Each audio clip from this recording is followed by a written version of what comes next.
Hello everyone, আজ বৃহস্পতিবার। আজ সকালবেলা ঘুম থেকে উঠে স্নান করে নিয়েছি। আমার চোখ মুখ দেখে বুঝতেই পারছো আমি সবেমাত্র ঘুম থেকে উঠলাম। তো টোনারটার প্যাকেজিংটা এবার দেখলাম একটু চেঞ্জ হয়েছে, অ্যান্ড তো আমি তারপরে ছাদে গেলাম ফুল তুলতে আর কাপড়গুলো মেলে দিয়ে চলে আসলাম। তো ঠাকুর ঘরে আজকে দেখলাম যে কতগুলো ফুল পচে নষ্ট হয়ে গেছে। তো তারপরে যেগুলো ফুল ছিল সেগুলো দিয়ে পুজোটা করে আমি ব্রেকফাস্ট করলাম আজকে ওটস দিয়ে, দেন পিনাট বাটার দিয়ে আমি ড্রাই ফ্রুটস খেয়ে নিলাম, যেটা কিন্তু আমি একদমই রাতে ভেজাতে ভুলে গেছি আবার। আর আজ আমি গাছ থেকে যে দুটো গোলাপ নিয়ে এসেছি সেটা আমি আজকে এখানে দিয়েছি। তো আগের দিন দুটো গোলাপ এনেছিলাম, সেটা নিচের ঘরে রাখা হয়েছিল, তোমাদের দেখিয়েছিলাম আগের ব্লগে। আজ যেহেতু খুব গরম পড়েছে তাই একটু বেশি বেশি করে জল খাচ্ছিলাম। আর এই নতুন জারটা দেখছো, এটা কিন্তু আমি বিয়েতে গিফট পেয়েছিলাম।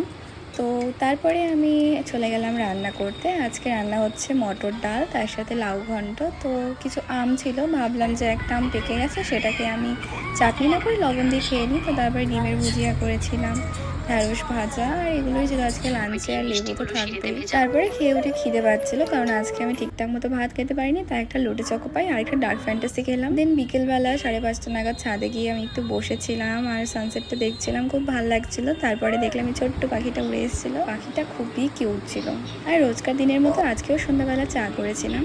সো আমি তো চা খাই না, বাট যেদিন আদা ইলাচ দিয়ে করি সেদিন কিন্তু আমার খেতে খুবই ভালো লাগে দুধ চাটা, একদমই ফ্লেভারফুল। তো তারপরে কিছু টুকটাক কাজ ছিল, সেগুলো করে নিলাম। আর রাত্রিবেলা খেয়েছিলাম গুড় দিয়ে রুটি, আর তারপর একটা ভিডিও শ্যুট করেছিলাম। So that's